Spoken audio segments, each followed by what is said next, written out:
Madame la Présidente Géry, Monsieur le membre Géry, je tiens tout d'abord de vous remercier et de faire l'honneur d'être présent aujourd'hui pour valider les travaux d'habilitation. Et permettez-moi aujourd'hui de vous présenter mes activités pédagogiques ainsi que mes travaux de recherche. J'ai opté pour le plan suivant. Je commencerai par vous exposer par l'évolution dans ma carrière professionnelle. Par la suite, je vous exposerai mes activités pédagogiques et par la suite, je développerai mes activités de recherche et je terminerai par mes perspectives.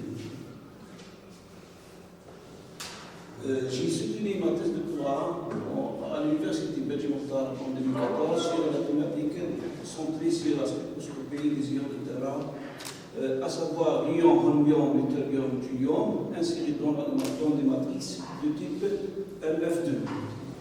Cette thématique a été abordée auparavant dans mon mémoire de magistère en 2010, axée sur la spectroscopie des ions herbium insérés dans la matrice fluorure de cadmium. J'ai obtenu mon diplôme de licence en physique en 1994 et en 1990 j'ai obtenu mon baccalauréat option technique mathématique.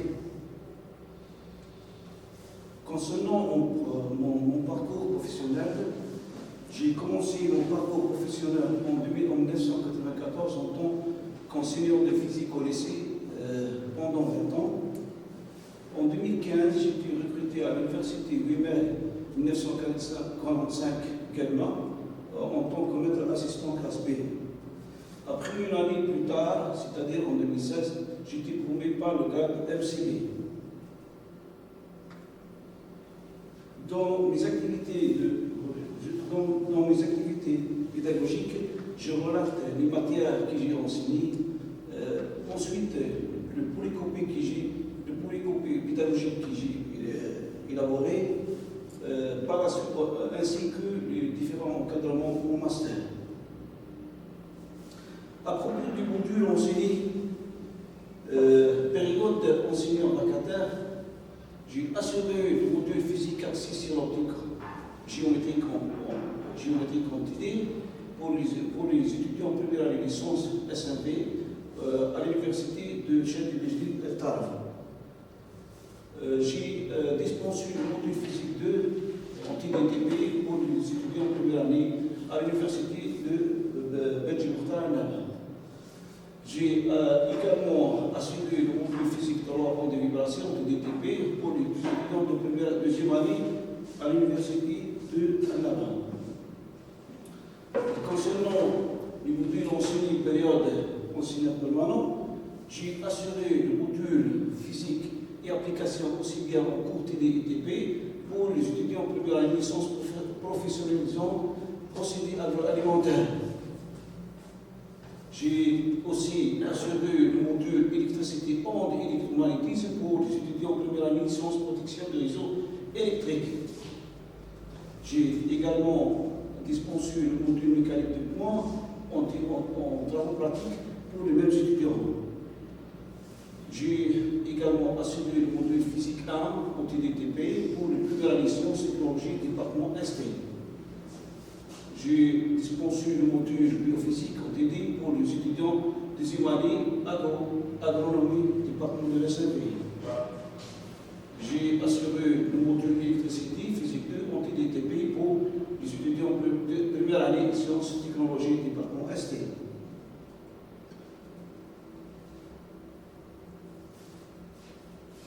J'ai soutenu mes activités pédagogiques par la rédaction d'un polycopie pédagogique qui porte comme titre Électricité, onde et électromagnétisme. S'adresse a priori aux étudiants de première année licence, première année protection de réseaux électriques. Cette même ouvrage, ou bien cette même polycopie, avait un accès libre sur le site web de l'université. Commençons par mes encadrements au master. J'ai encadré 3 étudiants master, dont deux faisant partie du parcours physique du matériel condensé de l'Université de 8 mai 1945 également, et un étudiant faisant partie du parcours physique d'interaction éléments à l'Université d'Annam, sur les thématiques centrées sur la spectroscopie des matériaux laser au cours des années universitaires 2017, 2020, 2021. Maintenant, j'arrive au point traitant des thématiques de recherche au cours de ma carrière scientifique.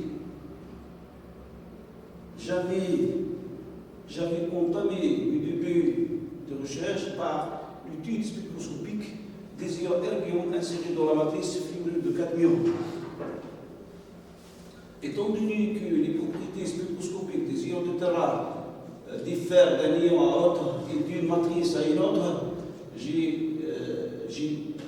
élargi mon axe de recherche sur d'autres ions de terra, à savoir l'ion holmium, le terbium, le thulium, dans d'autres matrices, en l'occurrence la matrice fluorée de cadmium, fluorée de strontium. Quand tout travail postdoctoral, j'ai mis l'accent sur les émissions infrarouges émanant des ions thulium insérés dans la matrice fluorée de cadmium, en incluant un mécanisme de transfert d'énergie par conversion. Donc, je subdivise mes travaux de recherche en deux rubriques. Dans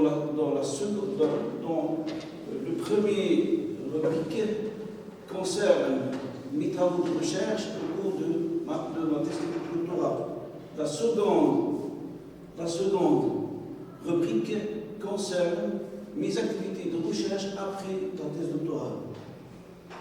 Deux échantillons ont fait l'objet de mon travail de thèse doctorat qui s'intitule Synthèse d'études spectroscopiques des matériaux solides CDF2 et SRF2 dopés aux ions de terra, holmium, terbium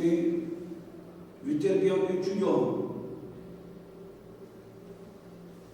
Commençons par mes activités au cours de ma thèse doctorale. J'ai effectué l'étude des propriétés spectroscopiques des matrices cristallines, à savoir le premier échantillon fluorure de cadmium, mon codepont, la paire des ions de terra, holmium et terbium. Le deuxième échantillon concerne la matrice fluorure de strontium, monodepont et ion thulium. Le protocole suivi est structuré de la manière suivante. J'ai vérifié la structure cristalline des composés CDF2, SRF2 en calculant le paramètre de la maille. Par la suite, je dois confirmer l'insertion du dopant dans les matrices. C'est la raison pour laquelle j'ai effectué la spectroscopie d'absorption.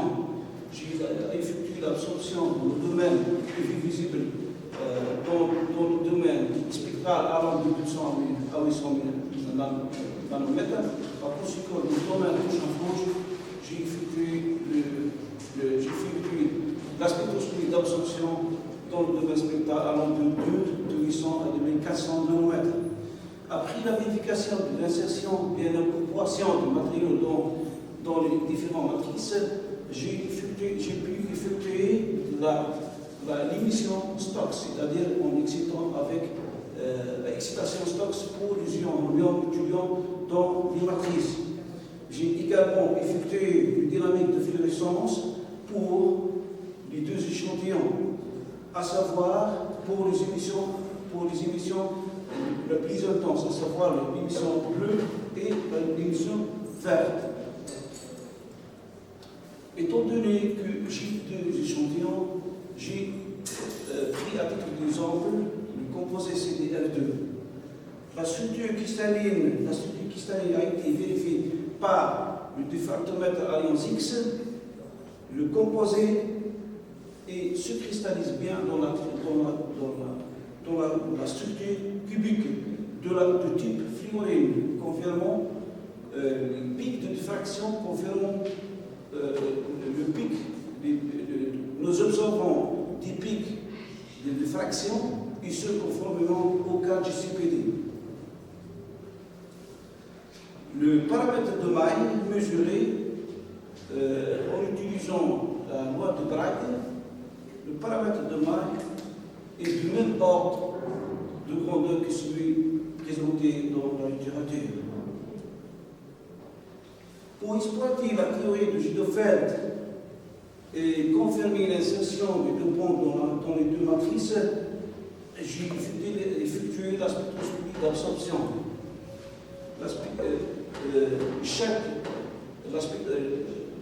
Les deux spectres d'absorption présentent des raies fines, confirmant l'insertion des deux ponts dans les matrices. Chaque bande d'absorption a été identifié en séquence par diagramme de Dirac pour les trois ions de terre rare, rhodium, thulium, terbium.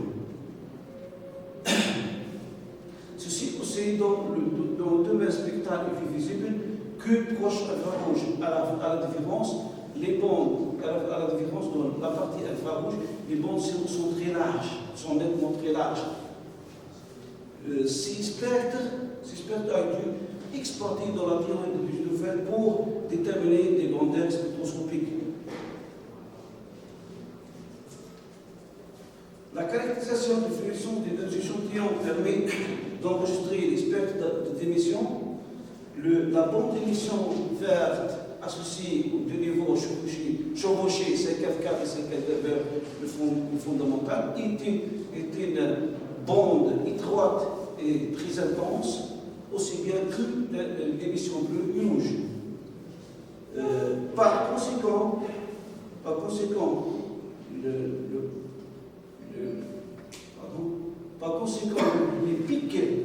les pics du deuxième spectre traduisant l'absorption autour de 257 nanomètres qui peuvent générer l'émission bleue autour de 450 nanomètres. Nous nous sommes intéressés à étudier la dynamique de fluorescence, notamment pour les émissions les plus intenses, à savoir l'émission autour de 540 nanomètres et l'émission bleue autour de 450 nanomètres. Concernant l'émission autour de 450 nanomètres, la durée de vie exponentielle a été identifiée qui possède la valeur de 145 microsecondes en utilisant la formule présentée sur le diagramme. Pour le deuxième échantillon suivant, nous avons mesuré la durée de vie pour l'émission bleue. La durée de vie est de 416 microsecondes. C'est une durée métastable, traduisant pourrait être un niveau réservoir pour éventuelle émission laser.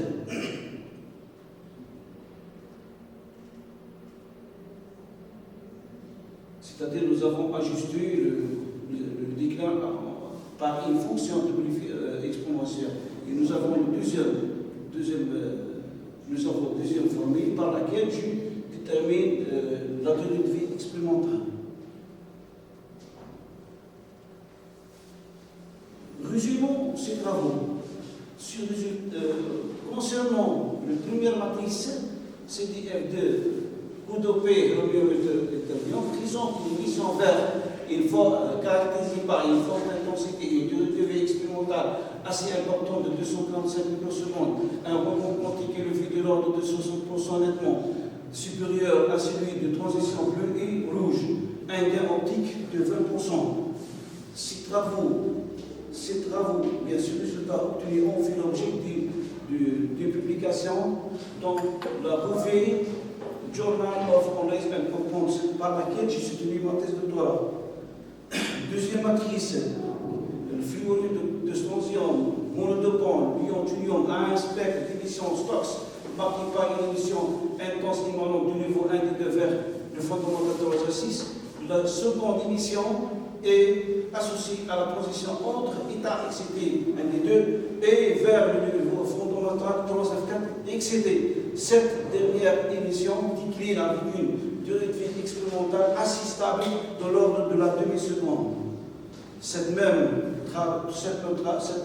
travail a été élargi et publié récemment dans le journal Optical Matrice. Maintenant, j'arrive à mes activités de recherche postdoctorale. Ces recherches sont focalisées sur les propriétés spectroscopiques des émissions visibles et proches infrarouges par excitation infrarouge, c'est-à-dire en utilisant les deux longueurs d'onde 975 nanomètres et 800 nanomètres délivrées par le laser Safety-Titane. Pour la matrice qui est salée, Kodopon, le deuxième, Julion et Terbion.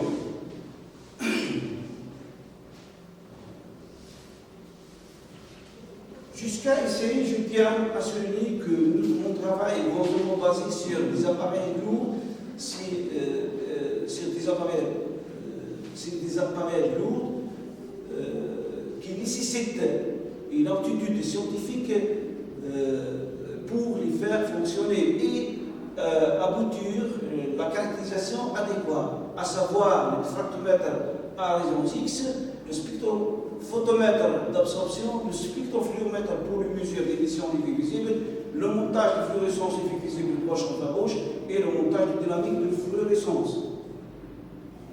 Voyons maintenant le diffractomètre de caractérisation structurale. Le diffractomètre utilisé de marque Philippe XPERCO en géométrie Bragg-Butano, utilisant une anticathode en cuivre délivrant la longueur d'onde 1,5402 microns. Cet appareillage est disponible au laboratoire de cristallographie à l'université Fremantle à Constantine. Voyons maintenant la caractérisation par spectrophotomètre visible proche infrarouge. L'utilisation des spectrophotomètres est une étape indispensable pour confirmer l'incorporation des dopants dans les différentes matrices élaborées. Cet appareillage est disponible au sein du département de physique à l'Université d'Annaba. Nous avons sur le diapositive un schéma qui décrit la photoluminescence d'absorption. Montrons maintenant la caractérisation d'émissions visibles. Nous avons utilisé un spectrofluoromètre de type Oreba, Fluoromax 4, disponible au laboratoire de physique de laser, de spectroscopie et optoélectronique à l'Université d'Annaba. Ce spectrofluoromètre caractérisé par double cumulateur d'entrée et sortie, de détecteur de signal et détecteur de différence et un lampe flash à xénon. Nous avons aussi sur le diapositive le schéma qui décrit le fonctionnement de la spectrophotométrie d'émission. Abordons maintenant le montage de fluorescence visible et proche infrarouge pour effectuer les mesures de fluorescence infrarouge en utilisant un montage de fluorescence permettant de faire varier la longueur d'onde d'excitation aussi bien que la nature de photodétection dans la partie infrarouge. Nous avons utilisé comme source d'excitation le laser Safety-Titane qui délivrant toutes les longueurs d'onde allant de 975 nanomètres allant de 700 nanomètres jusqu'à 1000 nanomètres.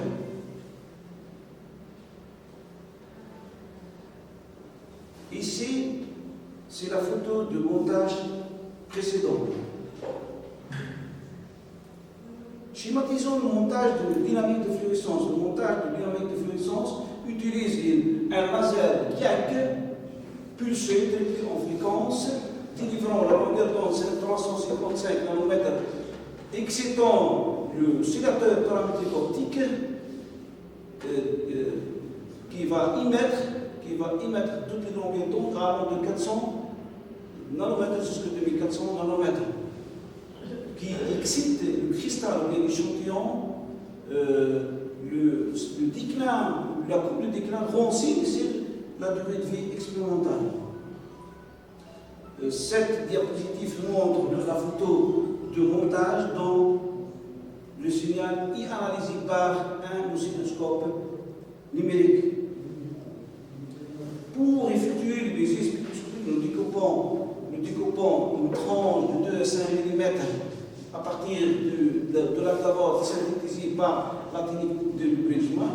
Par la suite, j'ai effectué les spectroscopies j'ai effectué les spectroscopies sur 2 échantillons monocristallins de CVF2 codopés par la paire des ions de thulium, par les ions de terra, thulium et terbium avec la concentration suivante. Nous avons le premier échantillon qui possède des concentrations 0,1 thulium avec 2 moles de terbium. Deuxième échantillon, nous avons la concentration 0,5 mol pour 100 thulium avec 1% de terbium. Pour explorer la structure cristalline de la phase CDF2, on réalise le factomètre de rayon X sur le monocristal précédent. Le spectre de rayon X présente des raies confirmant la phase cubique.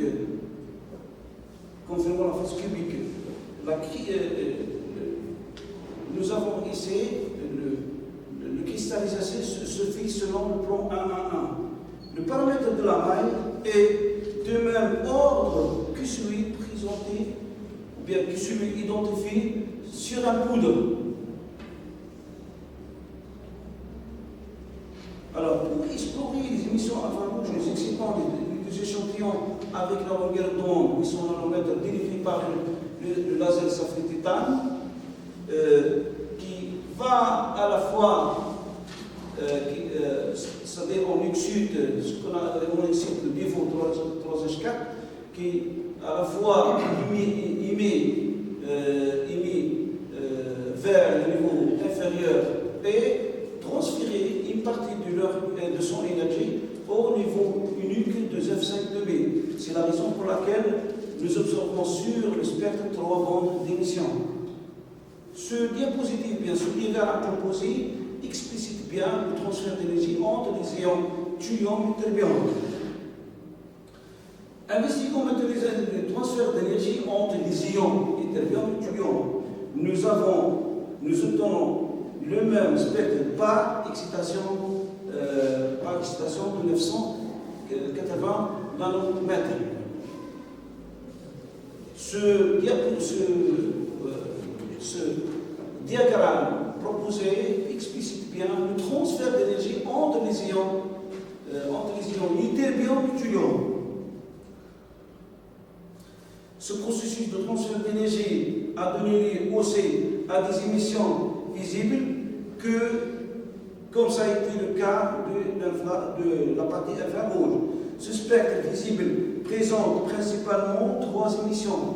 Une émission bleue autour de 475 nanomètres, une émission rouge autour de 645 nanomètres et une émission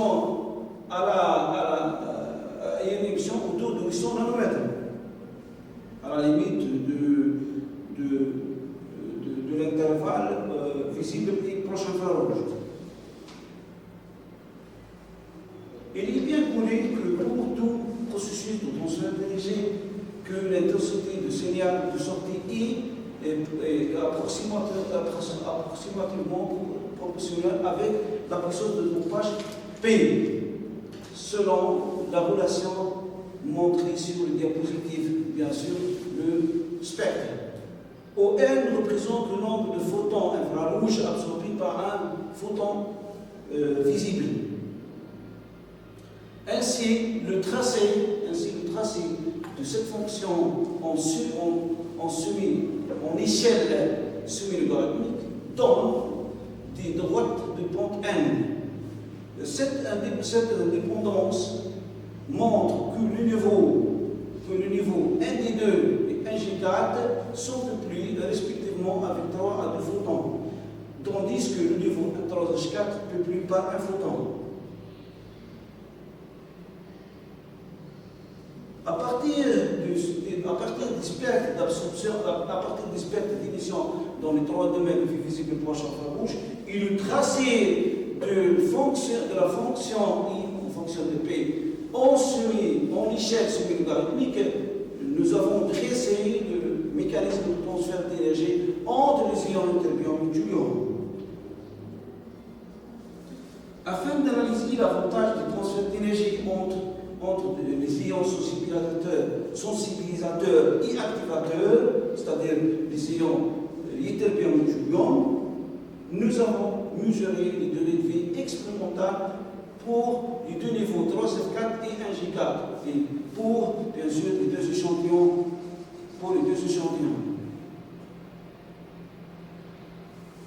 La courbe présente un temps de montée et un temps de déclin, et bien un temps de descente. Prenons le cas de l'échantillon appauvri en ions et l'échantillon interbion. La courbe de déclin a été ajustée par une fonction mono-exponentielle qui possède la valeur 12,6 millisecondes pour bien sûr le niveau 3F4. Pour le niveau 1G4, nous avons identifié de même nous avons identifié les durées de vie expérimentales pour le niveau 1G4. Les valeurs expérimentales sont présentées sur le deuxième tableau. Afin de mieux comprendre la relaxation du niveau d'énergie impliqué pour produire les émissions autour de 1,8 micromètres, nous avons effectué les mesures de déclin du niveau 3H4. Ce déclin a été ajusté par une fonction double exponentielle. La valeur de 260, sa valeur 262 microsecondes comme une durée de vie expérimentale pour, bien sûr, pour l'échantillon A, et nous avons la valeur presque 97 microsecondes pour le deuxième échantillon. Ce raccourcissement de la durée de vie pourrait être attribué à un processus de relaxation d'énergie. Nous avons essayé sur le diapositive le mécanisme de transfert d'énergie ou bien de relaxation.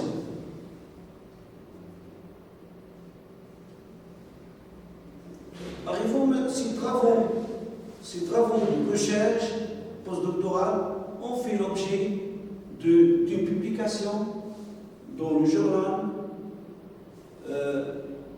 of Luminescence.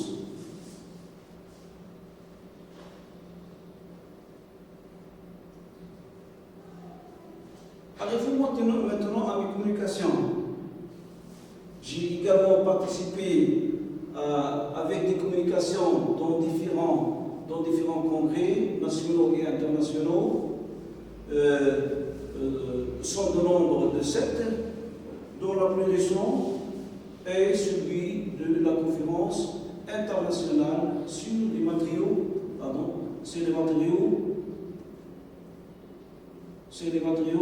et les énergies qui a eu lieu à Tramagast le septembre dernier. Ce sont des communications par lesquelles j'ai participé dans différents congrès.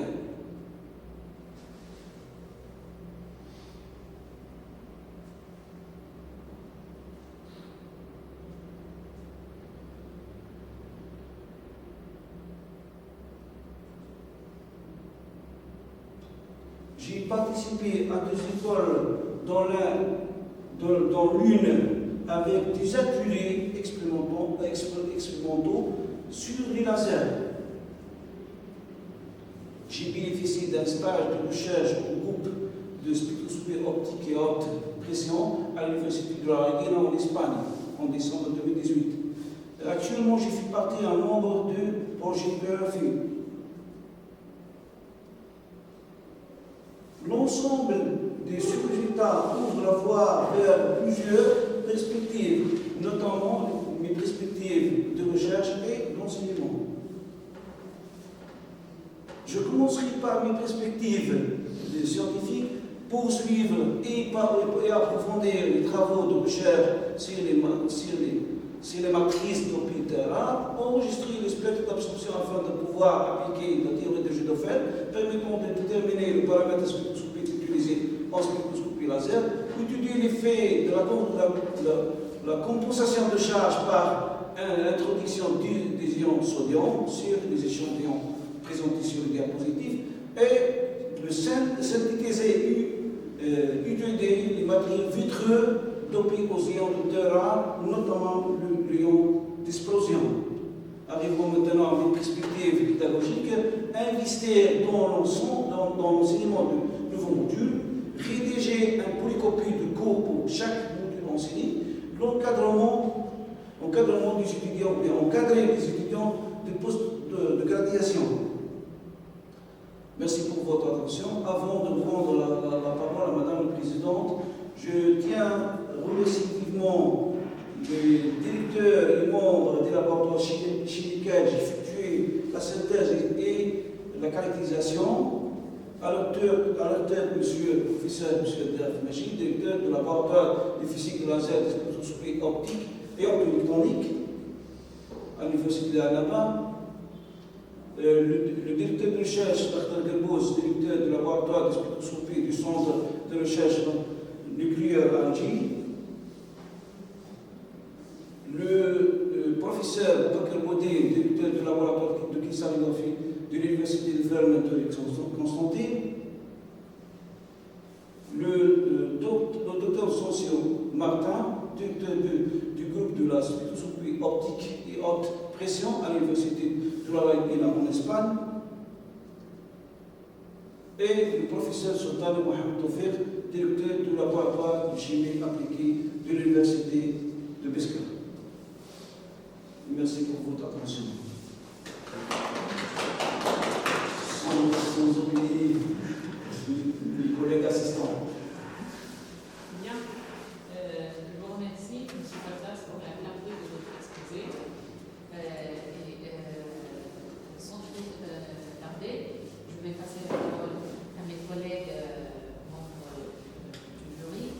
Je commence par celui qui vient de moi, notre cher professeur Diaz. Je vous donne la parole, professeur. Vous êtes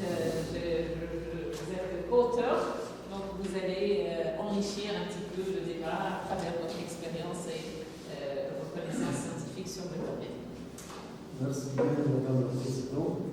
Tout d'abord, je tiens à féliciter le candidat pour la clarté de l'exposé qu'il vient de faire. Effectivement, en gros, nous travaillons sur le matériau optique qui donne la propriété de fluorescence. Généralement, ces matériaux sont sous forme soit de cristaux, de verre, de fibres cristallines et même de particules fluorescentes. Dans le cas de M. Reda Fatas, il a surtout travaillé sur des monocristaux tirés par la méthode de tirage Bridgman. Ce sont des cristaux de bonne qualité optique avec une ultra-transparence dans un large domaine de longueur d'onde qui s'étend de l'ultraviolet jusqu'à l'infrarouge, jusqu'au moyen infrarouge, pour ne pas dire infrarouge lointain. J'ai bien aimé que M. Reda Fatas, du moment que c'est un sujet assez pointu de la spectroscopie optique, qu'il s'étale surtout sur le diagramme des niveaux d'énergie.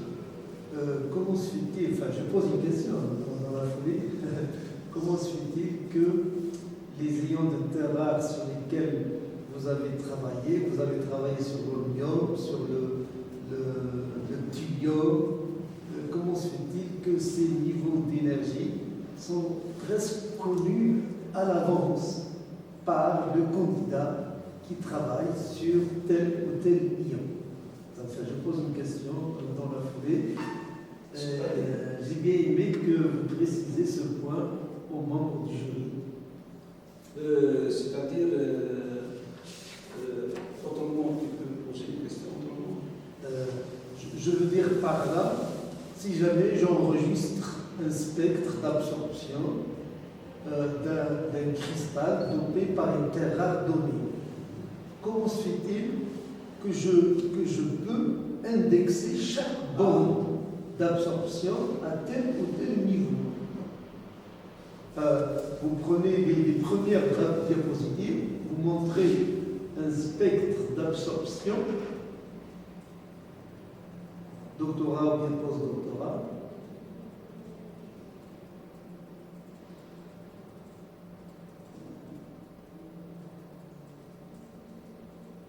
Spectre d'absorption, bien avancé. C'est au début pendant votre phase de doctorat, par exemple. Oui.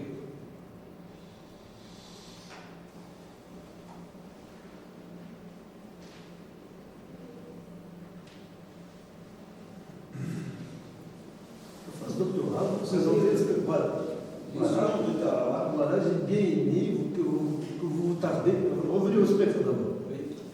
J'ai bien aimé que vous tardez sur la nomenclature de toutes les bandes. Comment se fait-il que tel pic est indexé 5F5, l'autre pic 5F4, 5F2, etc. Pour des gens qui ne sont pas spécialistes, qui n'arrivent pas à bien assimiler cela. J'ai bien compris la question, monsieur.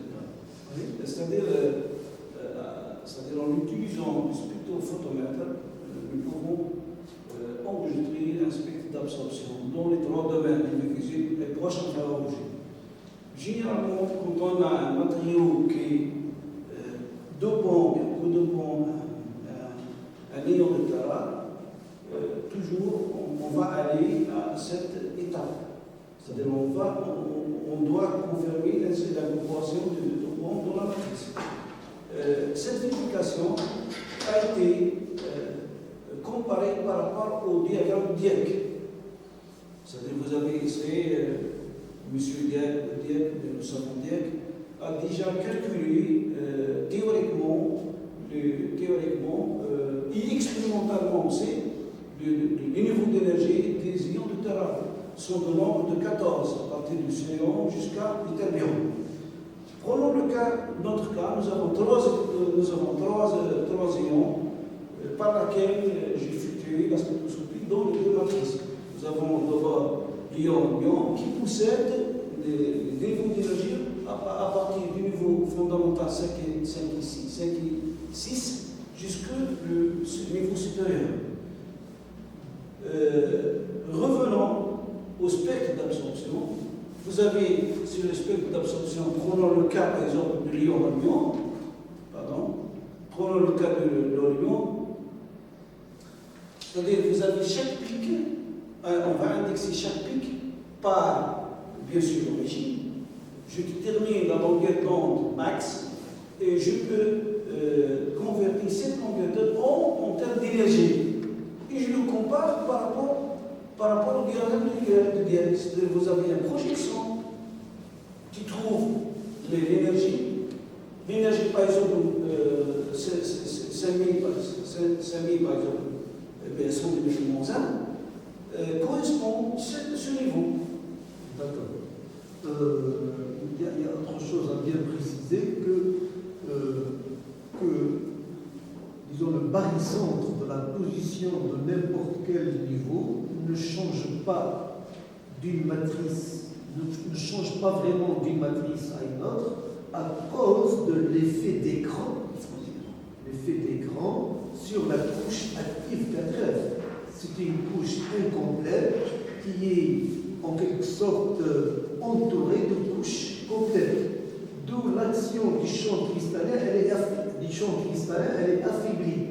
C'est pour cela que le diagramme de Dieck donne une position barycentrique de tous les niveaux d'énergie des ions donnés et qui change très peu d'une matrice à une autre.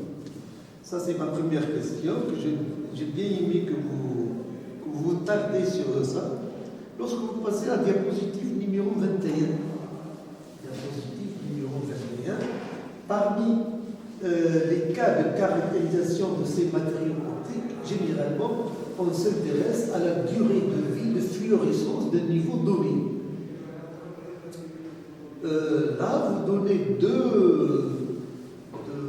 donc je fais des remarques sur le tas comme ça. Vous donnez deux matrices.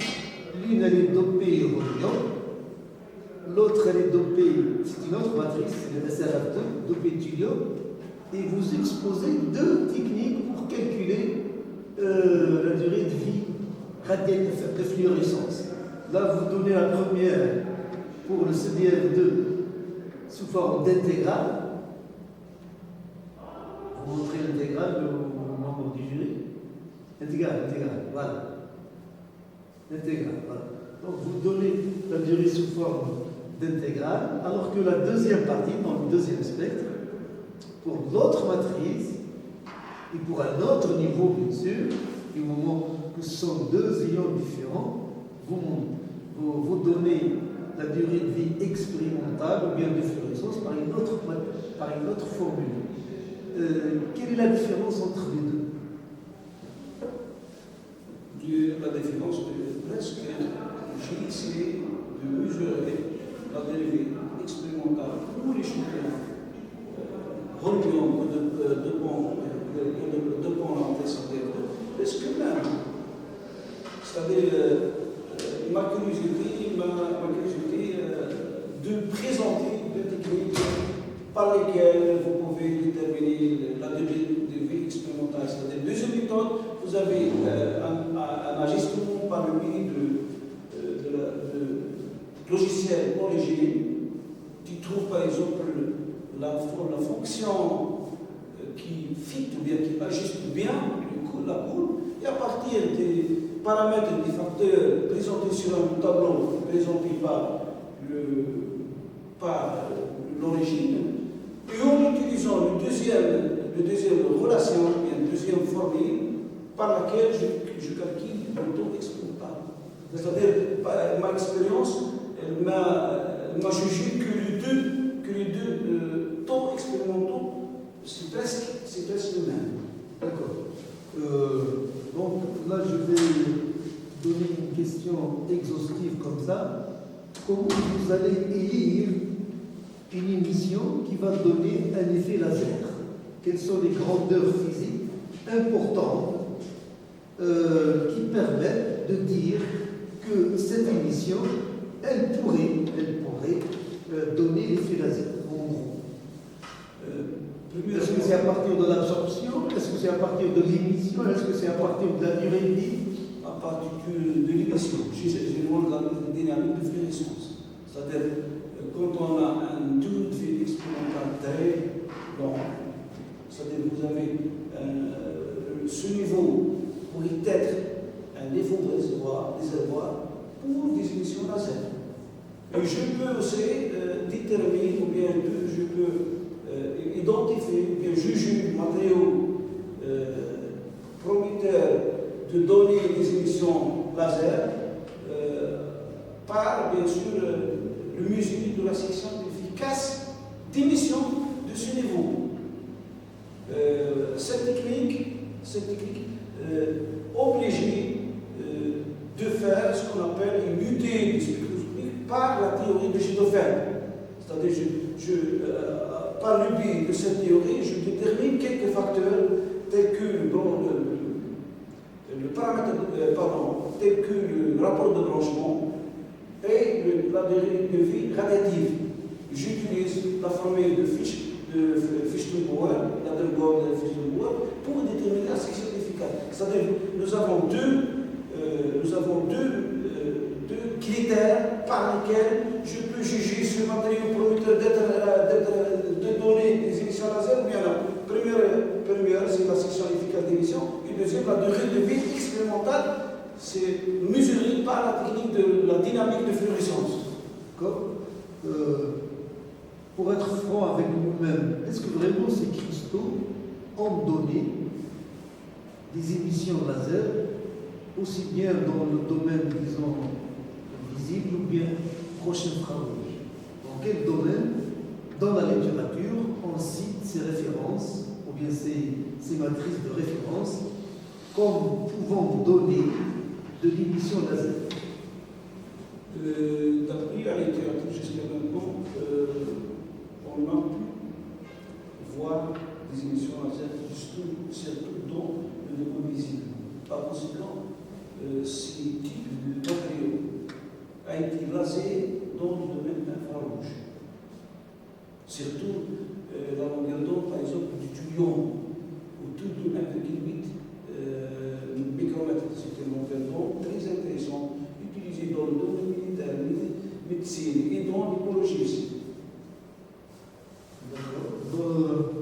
Sur ce, je tiens à féliciter le candidat pour tout l'effort qu'il a déployé. En regardant la partie pédagogique, j'ai vu qu'il a travaillé grandement sur pas mal de modules de tronc commun. J'ai bien aimé qu'il progresse dans cette carrière en dispensant des modules de spécialité ou bien de troisième année au futur. Et sur ce, je tiens à vous féliciter pour tous les efforts que vous avez déployés jusqu'ici. Merci, madame.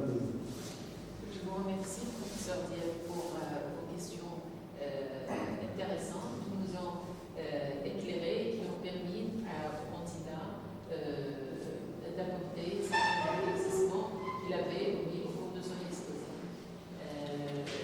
Maintenant, je passe la parole au deuxième membre du jury, madame le professeur Daphne Belisa. Je vous donne la parole.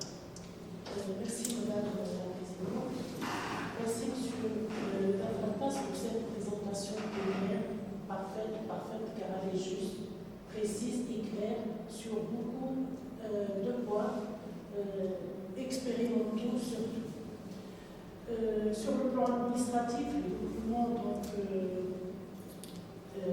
présentés sont complets. Sur le plan pédagogique, M. Fatas avait une tâche répartie entre les départements de ST, SR et XMV, de première et deuxième année, connus par comme niveau de rang effectif. Cette expérience pédagogique lui a permis de réaliser un polycopier intéressant de travaux pratiques et mis à la disposition des étudiants de première année sur le site de l'université et au niveau de la bibliothèque universitaire.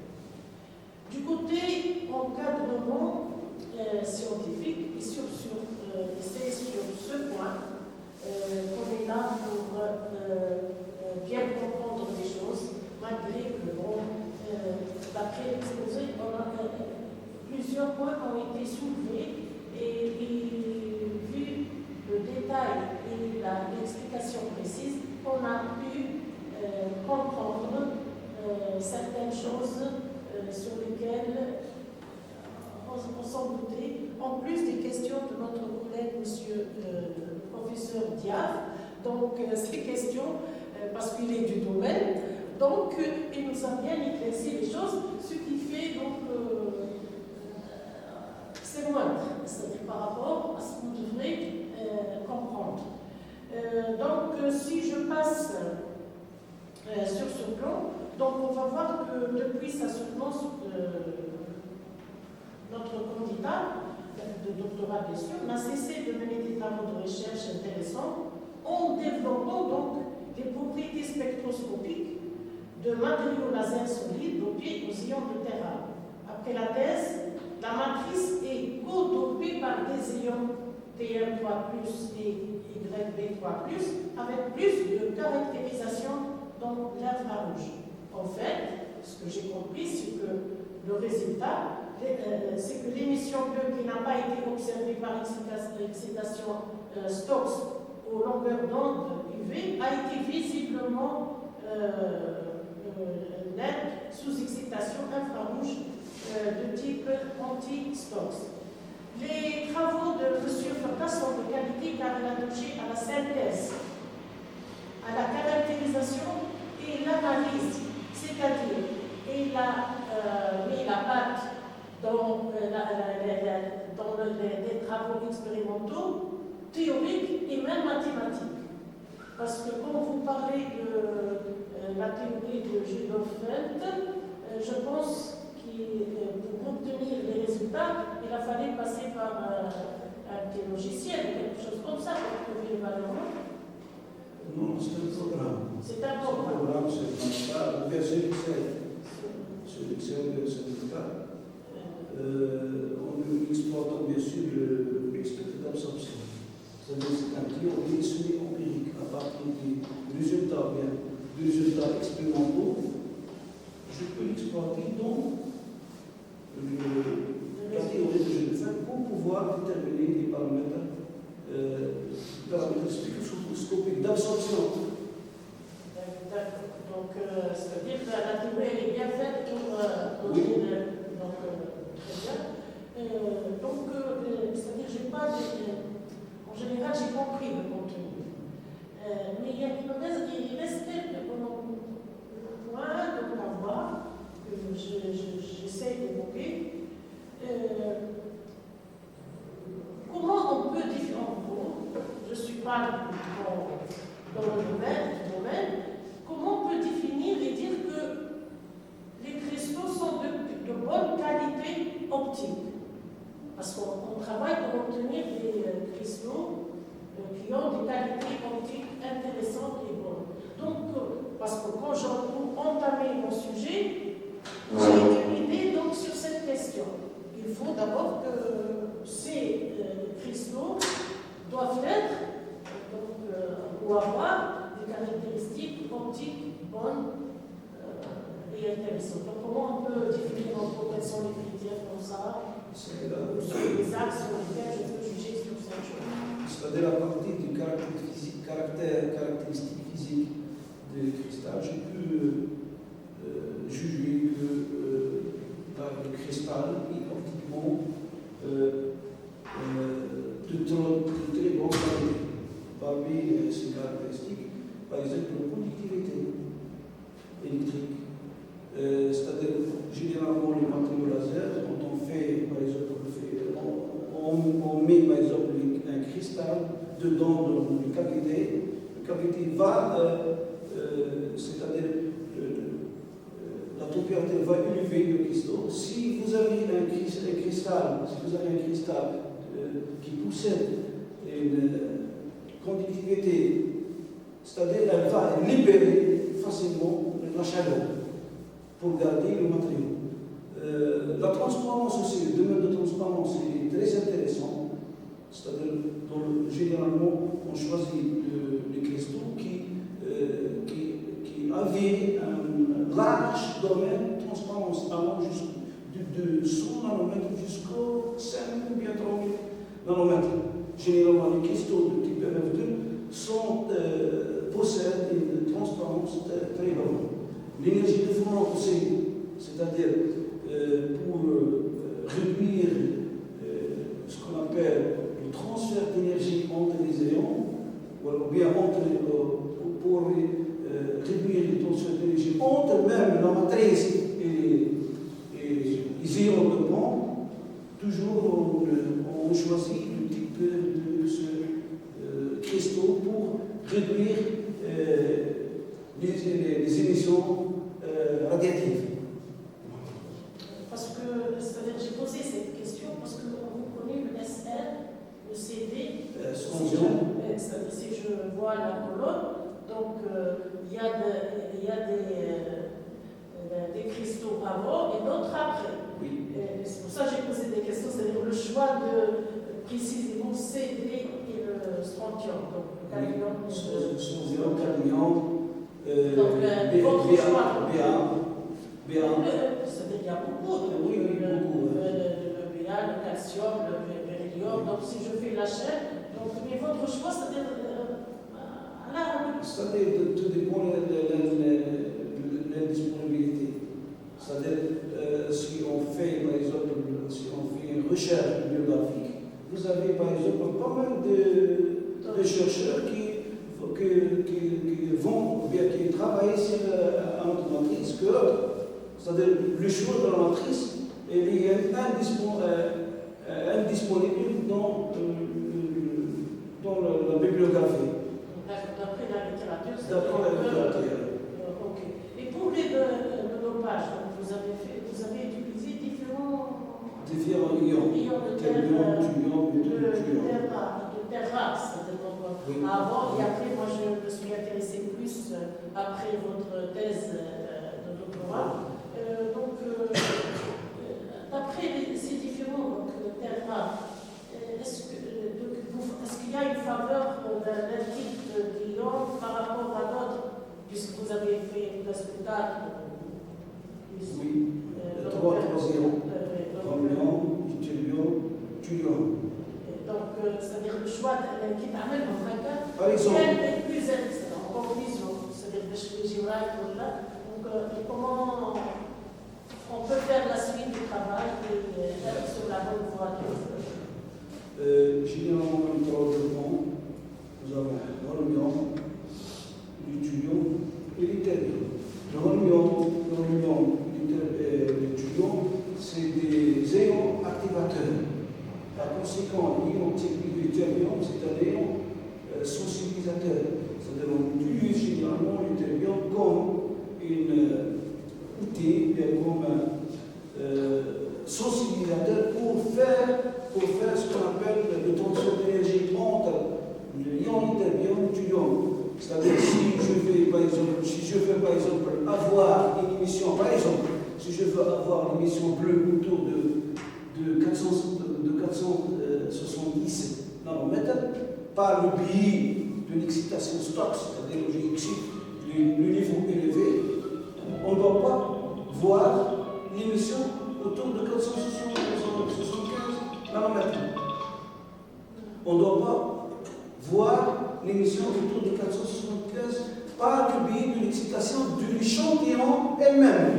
Mais si je fais un codopage par un autre ion qui s'appelle l'ytterbium, l'ytterbium possède un niveau unique excité qui s'appelle 2F5,5, excité généralement par la longueur d'onde de 975. Si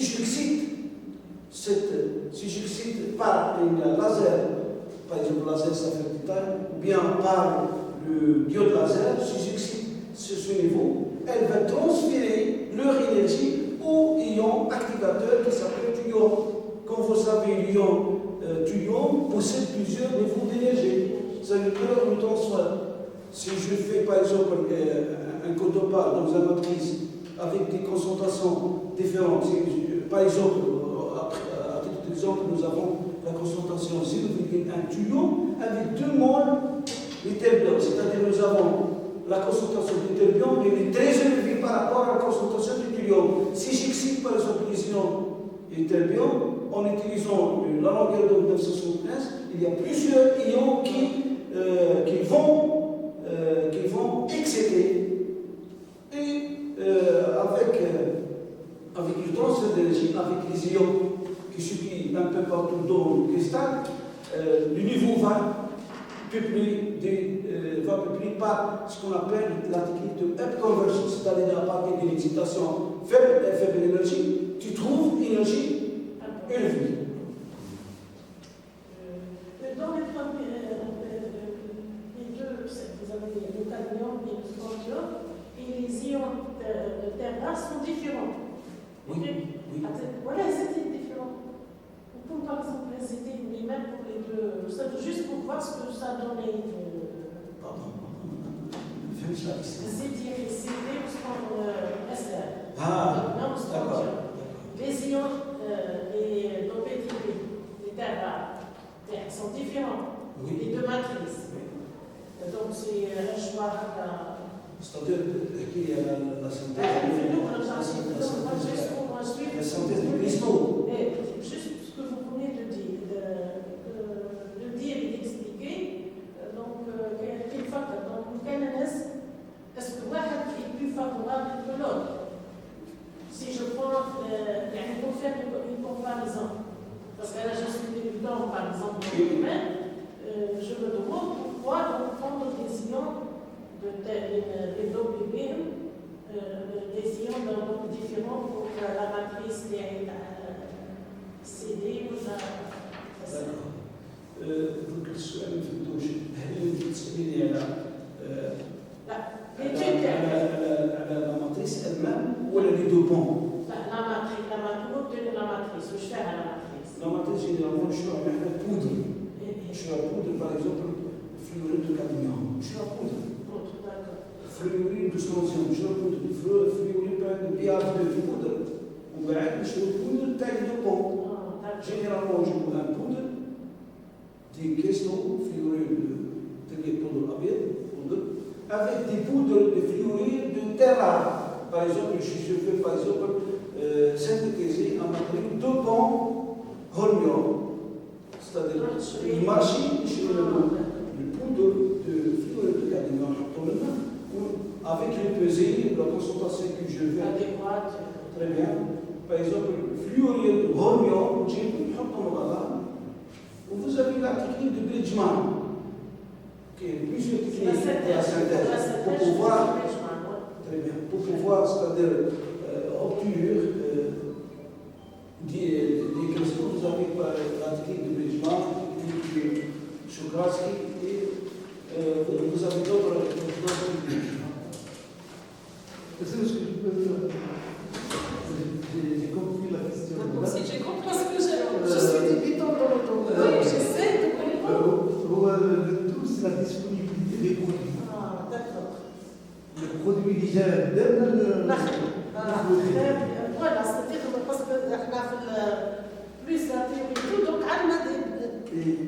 et on se base sur la littérature. Lequel est un produit à trois mots donc généralement, on guette d'abord la littérature, tel produit chrétogénique et tel ion chrétogénique. Le choix se fait selon la disponibilité et sur le travail dans la littérature.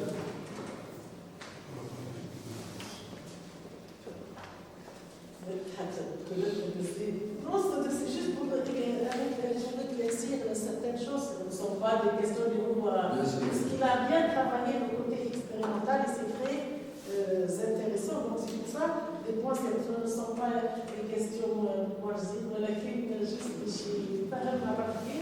Et c'est intéressant de voir tout ça.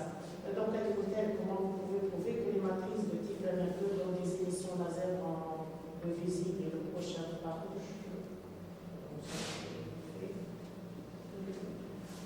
Donc, après ceci, donc on peut dire que M.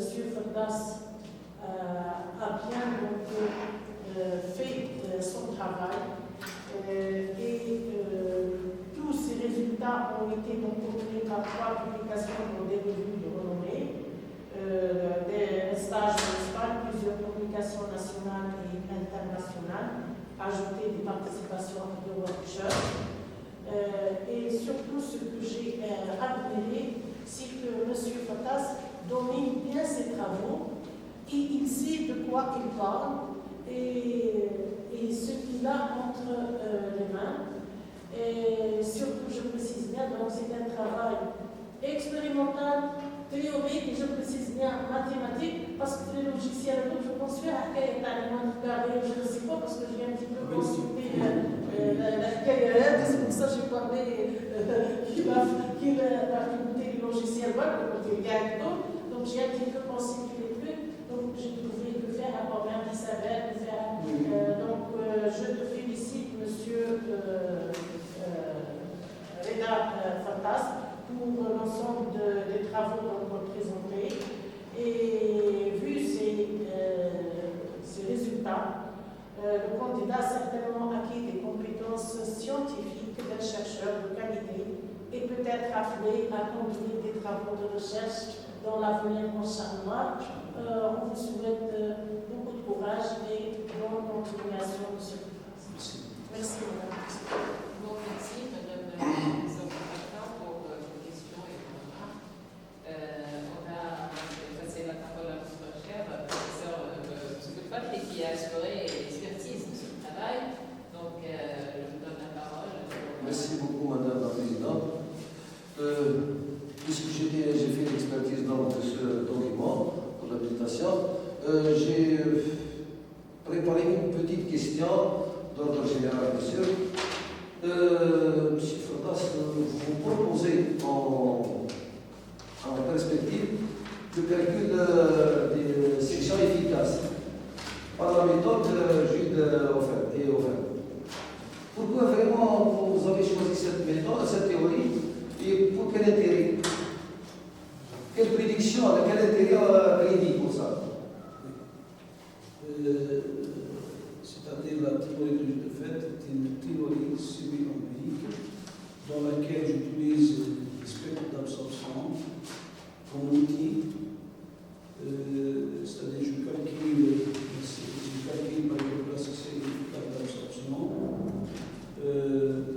Et on utilise ce résultat dans cette théorie pour calculer, bien pour identifier quelques paramètres qui sont nécessités pour les spectroscopistes. Parmi eux, ce qu'on appelle le rapport de branchement, la probabilité de transition entre des niveaux émetteurs, entre des niveaux, le rapport de branchement, les forces de transition des polaires électromagnétiques et durée de vie radiative. Je réutilise généralement ces résultats de la théorie que j'ai faite pour pouvoir exploiter la formule de Fichten-Bauer pour calculer la section efficace d'émission. Généralement, les spectroscopistes, pour juger un matériau laser, toujours ils vont voir ce grandeur ou ce paramètre de la section efficace.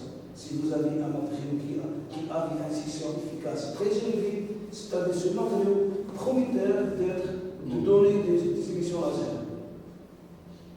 Merci beaucoup. Donc, c'est une petite question. Je tiens beaucoup à parler en arabe maintenant. أول نشكر الكانديدا فرطاس تعاملنا معنا أنا أستاذ ونشكر الزيارة تاع الأخ نجيب ضياف.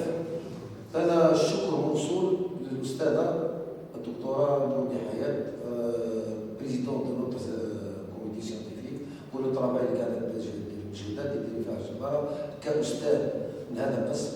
كل الشكر وكل الاسم والتقدير. الشكر كذلك وبالمناسبة أهني الأستاذة عندكم باريس الخدام اللي ترقات إلى درجة الأستاذية ونطلب منها باه دير لنا عشاء. شكرا.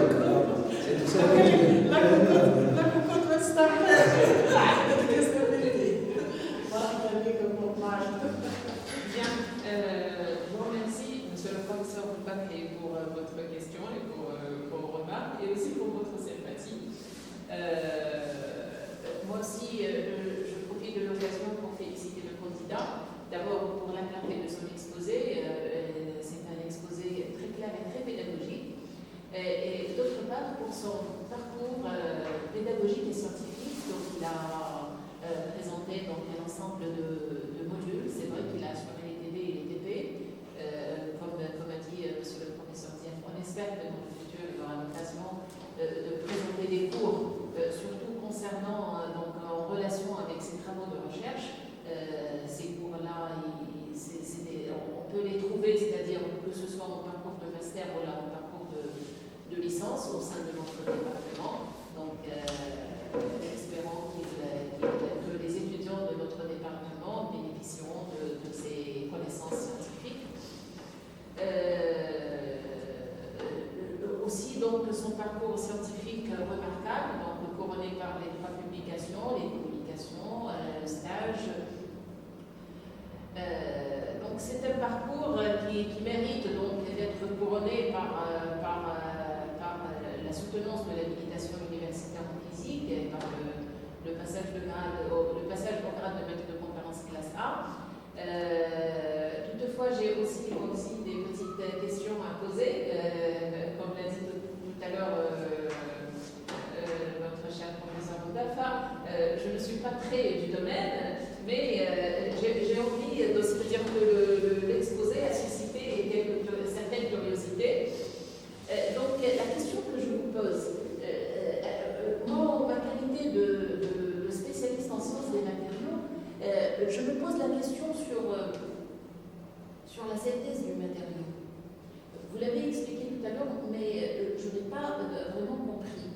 que la synthèse, vous la faites au sein de votre laboratoire, la synthèse de ces cristaux dopés, vous les préparez ailleurs, c'est la question que je vous pose, c'est-à-dire que ces cristaux dopés, vous les préparez comment? C'est vrai, j'ai compris, vous achetez la poudre et puis après la poudre, vous dites la méthode de Bridgman. Est-ce que vous pouvez me l'expliquer parce que moi je la connais? Généralement, les cristaux par lesquels les figés, les travaux de recherche sont délivrés par le laboratoire dans lequel M. Diaz le laboratoire de spectroscopie à l'université de Annaba, c'est ça? Au départ, au départ, au laboratoire d'Annaba, on préparait nos cristaux par la technique aussi bien de Bridgman que de Chokras. À l'époque, c'était. Ça consiste à faire quoi? C'est-à-dire que vous ne connaissez pas les méthodes. Il y a deux techniques assez séparées. D'accord, totalement. Généralement, la méthode de Bridgman consiste à introduire les poudres dans un creuset généralement en graphite pointu, une pointe. Là, on fait descendre lentement le creuset là, dans un gradient de température. Très bien. Donc c'est l'effet de la température. Par une zone très chaude, Oui. où les nains ils font. Voilà. On fait le descendre dans une zone dite froide, il gère à partir de la pointe. Oui. Ça continue jusqu'à avoir un cristal sous forme de carotte, comme il l'a montré. Il a montré, il a fait la photographie, oui, je l'ai vu, oui. Ou la méthode de Chokras. Donc il dit que c'est la forme du creuset. Voilà, c'est la forme, D'accord. le cristal. Il va épouser la forme du creuset. Oui. L'autre méthode, c'est la méthode de Chokras. Oui. Elle est tout à fait différente. Donc on a un creuset, n'importe lequel. Généralement, c'est des creusets en platine, avec un sous vide. Oui.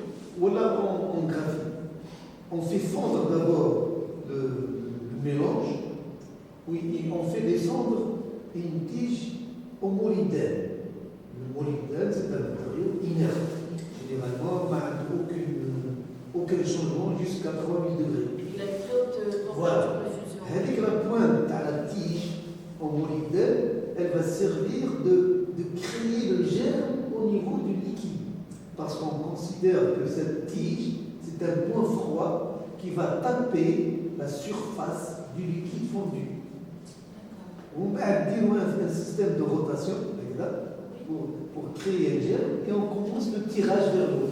Il y a des méthodes de tirage. On tire vers le haut avec une vitesse très réduite de l'ordre de 4 jusqu'à 10 mm par heure. Et on le faisait à l'époque parce que nous travaillons sur des cristaux mouches toxiques. Par contre, les cristaux, ils sont toxiques. Le fluor est toxique. Ils nous ont été fournis par un laboratoire français. Oui, j'ai vu la collaboration avec. Voilà. On espère. Donc, on a changé un peu de méthode. Plutôt que de travailler sur des cristaux qui sont difficiles à préparer, donc on travaille sur des verres. Les verres, on les fait sur place. Les préparer. En perspective, qu'on travaille sur une série de verres, dopés, dysprosium, etc. Les verres, on les prépare sur place. Par contre, les cristaux, lesquels un cristal qu'on peut tirer à l'air libre, pas de problème, on peut le faire. Par contre, lesquels ça nécessite une atmosphère contrôlée, et là ça devient un peu difficile. Donc généralement, on va délaisser la cristal vers la partie verte. D'accord. Madame, actuellement, on a fait la synthèse des verres. Vous avez les poudres. Et nous avons la technique de la synthèse. Après, les verres sont synthétisés au sein du laboratoire à l'université d'Annaba. Et comment on appelle la méthode de synthèse? La synthèse. Oui, la méthode. C'est la méthode, c'est-à-dire on fait le mélange des deux dans le creuset. Ensuite, on le met dedans d'un four avec une température de fusion. Ça va jusqu'à quelle température des pots? Oui. Ça va jusqu'à quelle température des pots? Je vais vous montrer. Nous avons ici, par exemple, 300 degrés. Vous avez l'occasion de laisser. Ah oui, ah oui. Température de diffusion, décomposition. Nous avons un verre. Oui, et les trempes, d'accord, c'est chauffage. Voilà, d'accord. C'est le sujet pour le master de cette année. D'accord. C'est-à-dire on a fait la synthèse, on a fait. Vous avez ici. Pardon, Monsieur le Président, le verre est obtenu par la trempe. Par la trempe, oui, j'ai compris, oui. C'est haute température qui trempe. Voilà. Rapide, Trempe, oui, trempe à l'eau. Non, trempe sur un bloc de cuivre Ah, qui d'accord. va absorber la chaleur. D'accord. Oui, le liquide qui va se solidifier sous Ah, forme de verre qui va être là. Voilà l'autre Vous avez verre. les deux plaques oui. par lesquelles on a fait la trempe. Ensuite, on fait Trempe traitement thermique Trempe jusqu'à quelle température? jusqu'à 200 degrés. D'accord. Ensuite, on a fait le recuit. La température pendant 2 heures, le matériau, pour solidifier le matériau. Ensuite, on fait la caractérisation du matériau. Vous avez des. Là, il y a le traitement de recueil. D'accord. Ensuite, on a fait ce qu'on appelle la caractérisation sur par le centimètre à 11 X pour déterminer la bombe, bien la bosse, l'absorption pour confirmer l'insertion des deux pendants et le matériau synthétisé, l'émission, le déclin. Vous avez pas mal de caractérisation à faire. Très bien. Je vais passer à une autre question. La préparation de l'échantillon donc, nécessite des concentrations, le choix de concentration, notamment pour les dopants que vous allez ajouter. Et vous avez dit tout à l'heure, la question posée par Mme Montal, c'était que le thulium, par exemple, la concentration de l'un est supérieure du YB3+, c'est toujours supérieur, vous avez parlé de 2 et de 0,1%. La question que je vous pose, le choix de ces concentrations, c'est-à-dire, est-ce que c'est fondé sur une recherche bibliographique ou là c'est à travers votre expérience à vous, et jusqu'à quelle concentration on peut aller en termes de dopage? Généralement,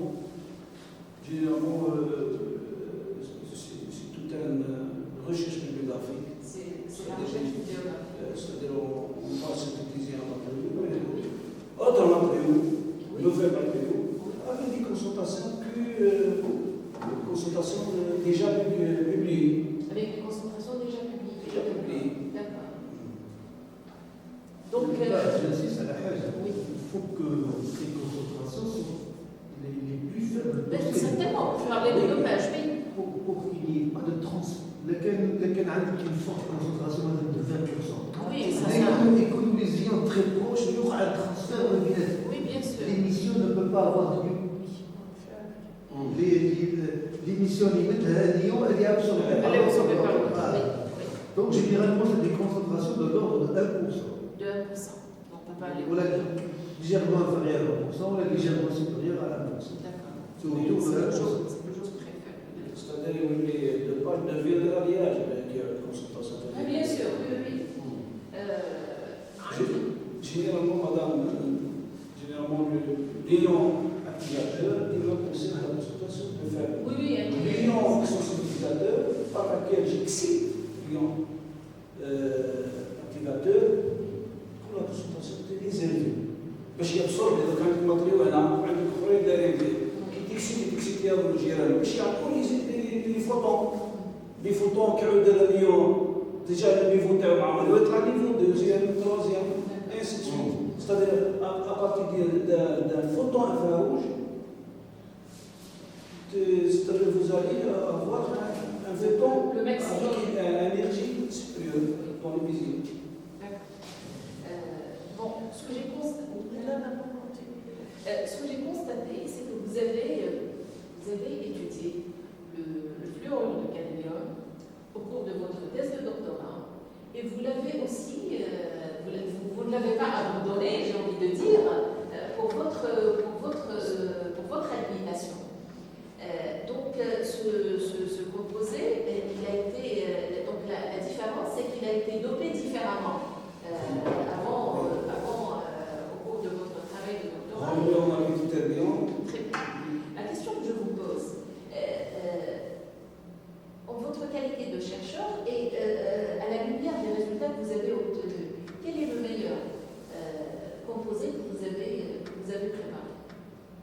le meilleur des deux.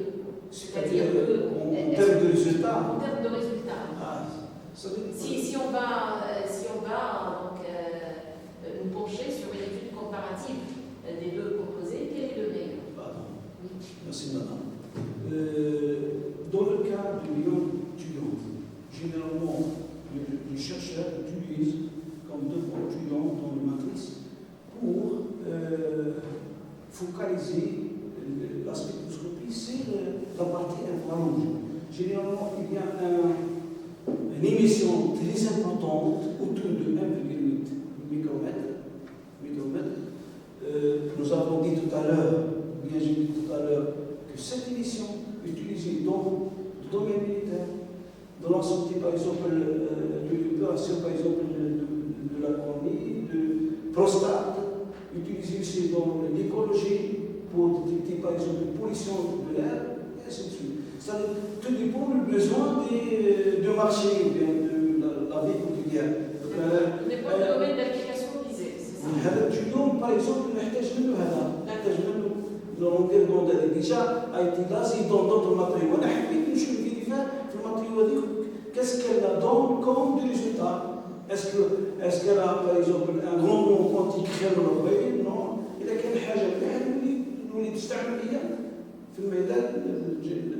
الميدان العملي نروح باغ اكزومبل للهولميوم parmi les applications de l'holomium généralement les gens utilisent pour le phénomène c'est moi qui est up conversion c'est-à-dire la partie d'énergie faible qui est واحده اخرى down conversion c'est-à-dire اذا كان تتعرض للهولميوم par exemple للشمس le soleil comme vous savez le domaine spectral est très élargi c'est-à-dire les ions de terrain qui est l'holomium elle va absorber ونحط بحذاك l'éthermium c'est-à-dire l'énergie اللي كاينه في لي نيفو هذوك كل تاع الهولميوم elle va transférer vers l'ion sensibilisateur ديال l'éthermium ويولوا تولي عندك شغل à partir de l'énergie du soleil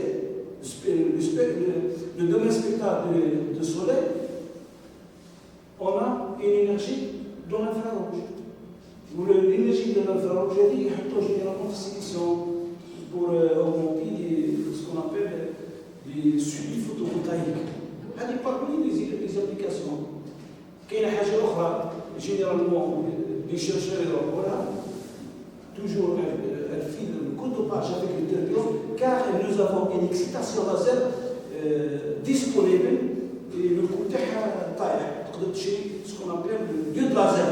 Le diode laser elle donne une longueur d'onde autour de 990 nanomètres. Qui par exemple le travail qui a été effectué en Espagne, j'utilise dans la spectroscopie ce qu'on appelle un appareillage de laser saphir titane qui est excité par une laser en argon, c'est-à-dire le coût est Très bien. Oui. Non, ça va. Ça dépend de l'application. Ça dépend du domaine d'application. Une dernière question. En regardant les analyses de diffraction que vous avez présentées dans les publications que vous avez faites, je constate qu'il y a des différences, pas en termes de position des raies de diffraction, mais en termes d'intensité des raies. Le nom d'intensité des raies, donc il y a des raies qui n'apparaissent pas. Est-ce que vous pouvez expliquer la disparition des raies? Voilà. Donc, la philosophe, par contre, on voit que les trois premières raies donc, est-ce que vous pouvez expliquer les différences par rapport à la diffraction de l'intensité?